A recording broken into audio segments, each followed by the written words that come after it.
welcome back to my channel, Maps on the Map. Maps on the Map.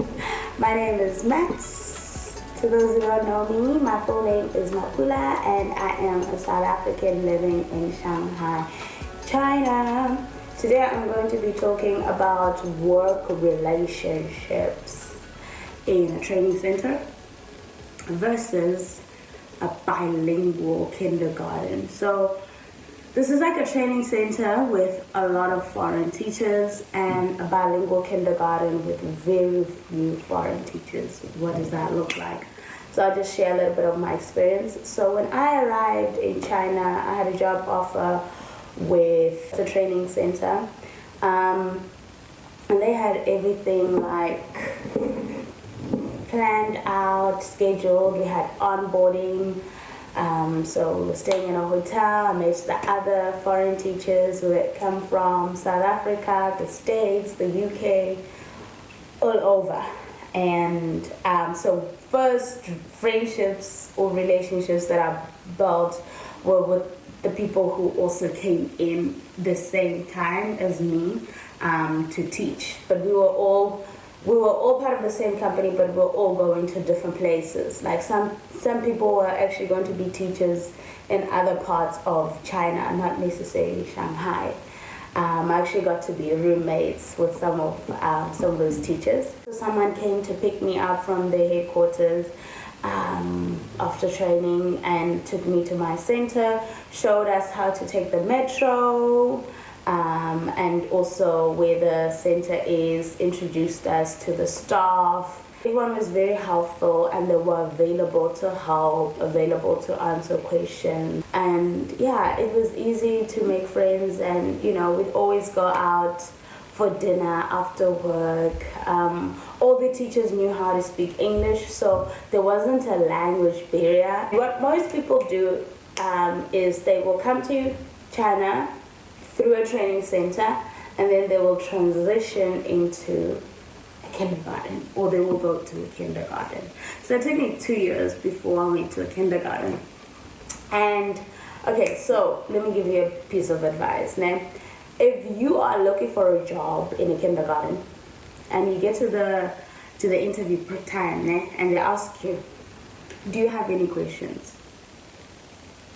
Ask them, how many foreign teachers do you have in the kindergarten?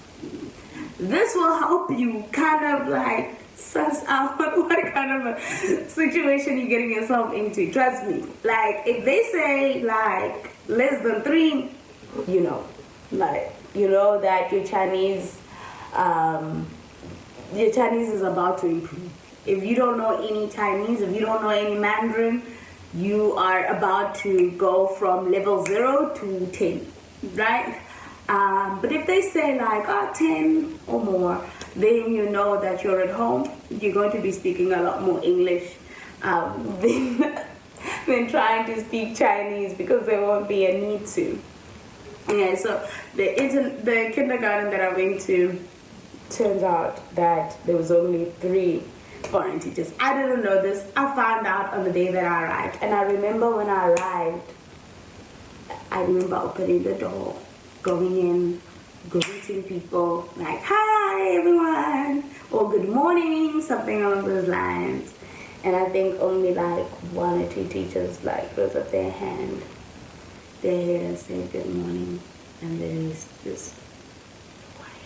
And I was like, what's going on? Okay, clearly this is not a place to say good morning. Yeah, and I remember not being sure where to sit, but no bullshit. We called her Boo Boo. She was like there already, and she showed me where my desk is. She was really sweet. She was new as well, so we were the 2 new foreign teachers. And then Ian came through. He's the other international teacher. And I thought more were coming, but nope. It was just the 3 of us. Can you imagine? 3. There were just 3 of us, eh? Just 3.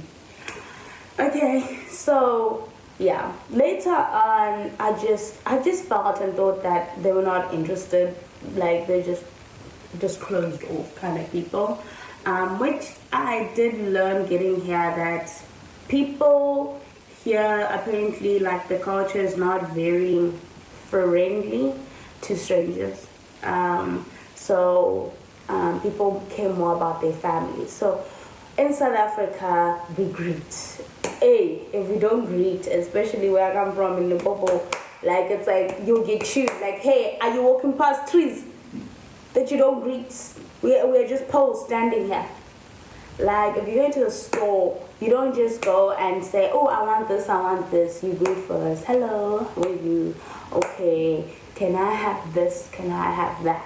You know, when you need a service, you don't just go and say no. You first greet and then you ask. So greeting is very important.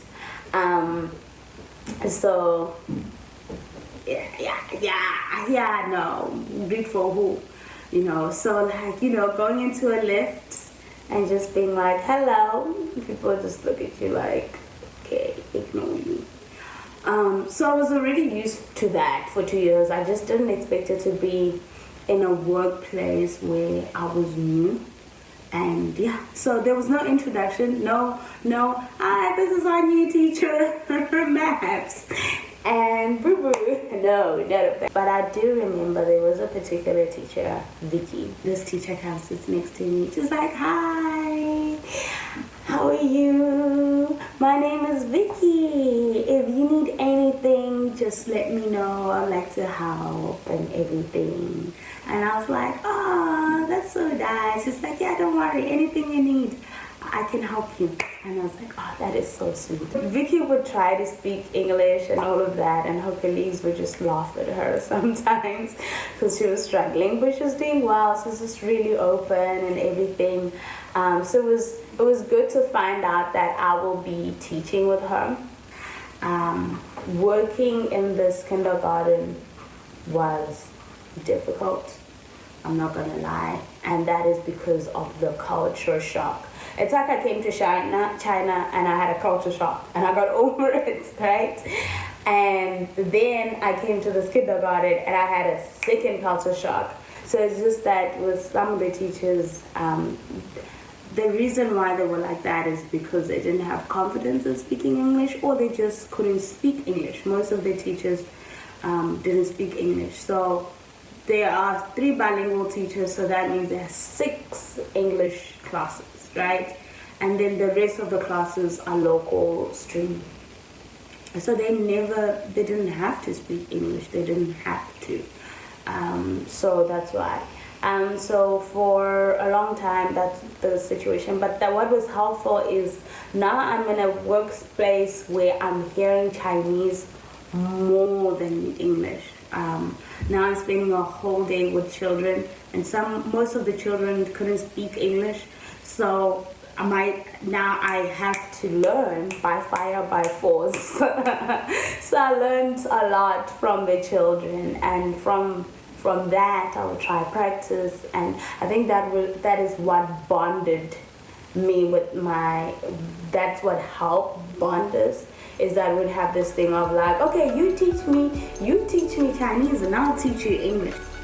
It was good hanging out. See you in my next video. See you in my next video.